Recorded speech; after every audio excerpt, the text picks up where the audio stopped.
My name is Shannon LaGuerre-Maingrette. My job today is to talk about the evolution of the immigration laws and how it impacts Haitians and their journey here to the U.S. We're going to be talking about the immigration policies affecting Haiti and places for advocacy.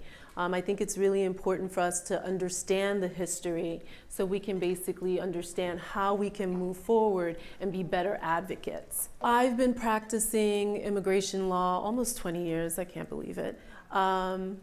Started teaching law also, and I remember this. I remember this big symbol, of course, the Statue of Liberty, going all the way back to 4th grade, and I remember this poem.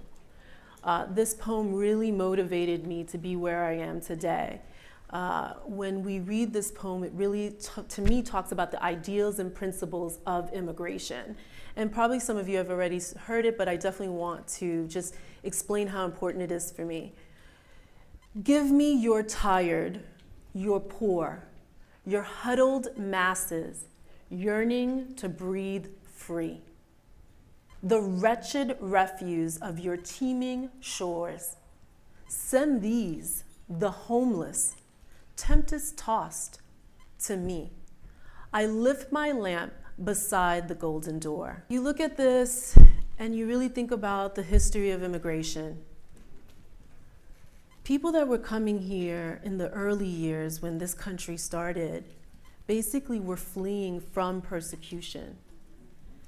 These were people that were basically needed to be protected, and that is what immigration is about. Immigration is protecting those that have been persecuted, protecting those that have been that are vulnerable. And basically, let's think about it. Let's all be real about this. Immigration is about having a better life. And there's nothing wrong with that, right? And so when you see this, but the reality is that that could be us. That probably once was us, our families, our ancestors. And that is why it is really important to understand immigration. That is why it's really important to understand the journey of Haitians and how it began. We always talk about Haiti becoming the first free Black republic. We all know that, right? But I think what's interesting, especially for our children, is for people to understand that it was a haven for immigration, right? You had people going back to, Haiti, immigrating over there, enslaved people that were here in the United States who were like, you know what, I've had enough of this, right? When basically, when they revolted and basically here we are now a free Black republic, you now had Henry Christophe and Jean-Jacques Dessalines indicating, you know what, come here to Haiti. You're not going to be oppressed here. You're free in this country. And so you had people leaving the United States to go to Haiti. You had them leaving other countries to go to Haiti. When Jewish were basically being persecuted and fleeing from the Holocaust, guess where they went? To Haiti, right?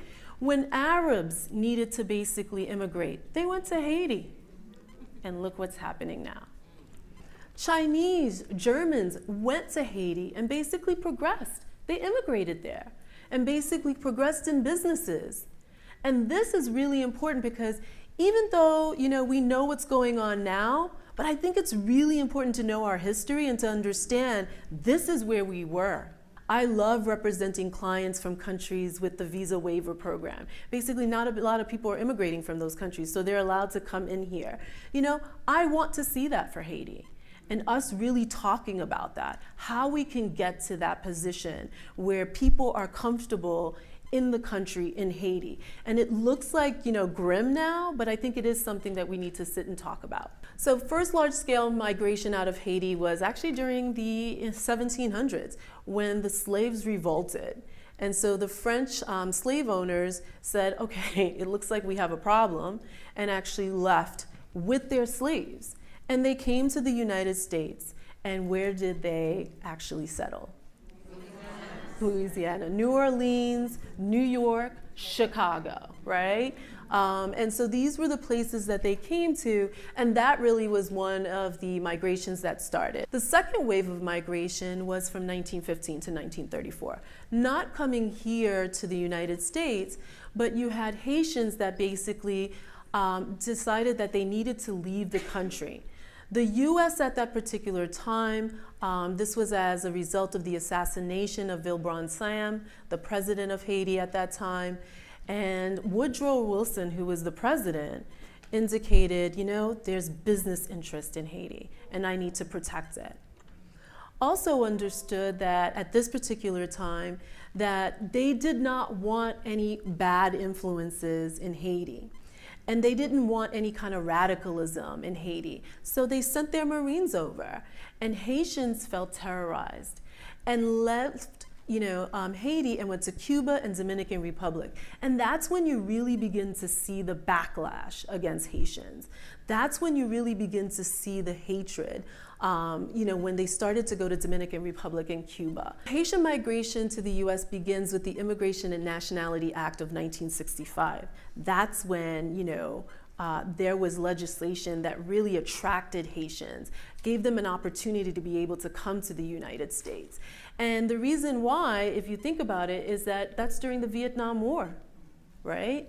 Vietnam War is going on, and at this particular time, people didn't realize that it was gonna go on for so long, And at that point, what happened? We're losing workers. We're losing skilled workers, we're losing unskilled workers. And so at that time, they said, you know what, you can secure a visa, come to the United States, and that's when the brain drain really started to happen out of Haiti. You had doctors, you had lawyers, you had engineers, you had people who were tailors and seamstress actually leaving Haiti to come here and start their lives. There was Duvalier, absolutely, in the 60s. But the reality of the situation is that you had the people that were able to leave, the people that were able to secure the visas to come here were basically, yes, escaping Duvalier, but the people basically that started to come in on boats, and that's when there was an influx, right? In the 1960s, Duvalier definitely played a role in it. You had Haitians in the 60s that were leaving as a result of that act, right? The Immigration and Nationality Act of 1965.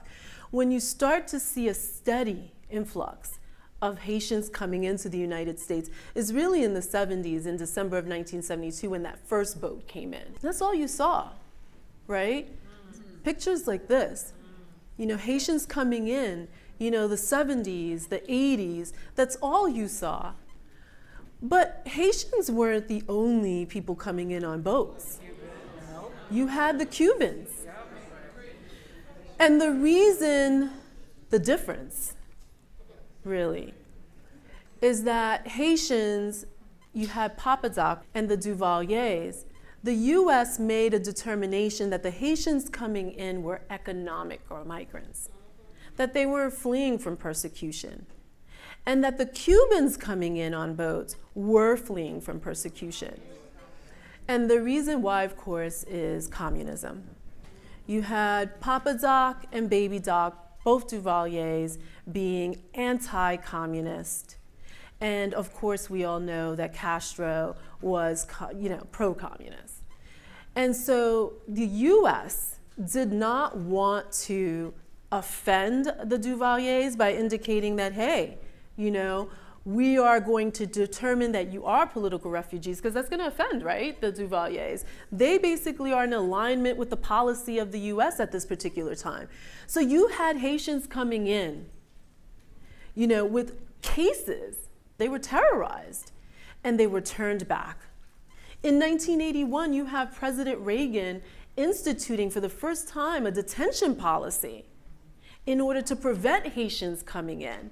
And even giving you almost like the sense that, hey, these individuals, Haitians coming in, have AIDS, and that's part of our reason for trying to intercept them before they even get to land. What I know as HRIFA, Haitian Refugee Immigration Fairness Act of 1998, this is really, really important because, again, going back to the 70s, to the 80s, when Haitians are basically routinely being denied asylum.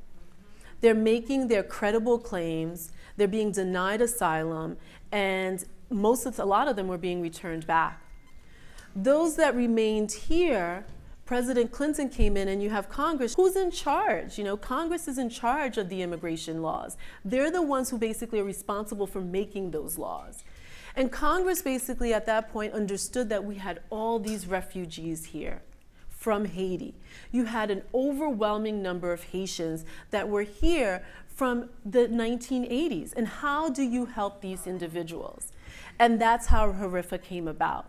HRIFA basically assisted, just like we were talking about. It was advocates who really fought for HRIFA and made sure that you had so many people, so many Haitians that would be eligible to adjust status. Many times I used to represent them in court because there were issues that they had, but nevertheless, you know, it was such a great opportunity to be able to see that there was an acknowledgement of basically the errors of our ways, because the term itself, Haitian Refugee Immigration Fairness Act, they are categorizing these individuals that they initially said did not have asylum claims, were not refugees, as refugees in 1998.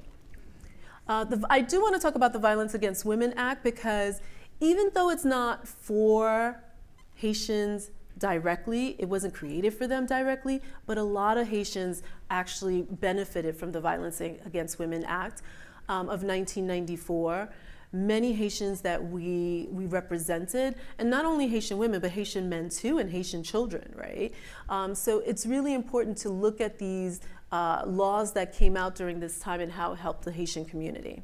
We all know about temporary protected status, but of course we need to talk about it. 2010 was as a result of the devastating earthquake that happened. And then 2021 as a result of the assassination of President Jovenel Moise. You have this being instituted. I have so many families calling me, and they're not eligible for TPS at this point because they came in after that crucial date of July 29th. But I do want to talk about the Haitian Family Reunification Parole Program. Not many people know about it. This was instituted in 2014, and there are people like mothers who petition for their adult children in Haiti. You have siblings who are petitioning for their siblings in Haiti, sitting in Haiti, and those programs, those visas take a long time. You're 10 years, sometimes longer if it's a sibling, right? It's now going almost on 20 years for siblings. And the Haitian Family Reunification Parole Program, basically that was instituted, said, if it's almost 2 years and you're still waiting, instead of waiting in Haiti for that interview in Port-au-Prince, we're gonna bring you here. We're gonna bring you here, we're gonna parole you into the United States. We're gonna give you the esteemed work permit to be able to work here, which is amazing. And at that point, you can get your green card here. You don't have to go back home. And again, always keep in mind that immigration is also about family unification. It's about keeping the families together. This program was going to be terminated under Trump. And recently they decided to keep it. And I think it's such a great thing, because I don't know how many clients I have that have really benefited from this program, to be able to come to this country and to be with their loved ones without having to wait in what's going on in Haiti at this point. And so I think this is a really great program, and it really goes to talk about the importance of us working together as advocates for these kind of programs.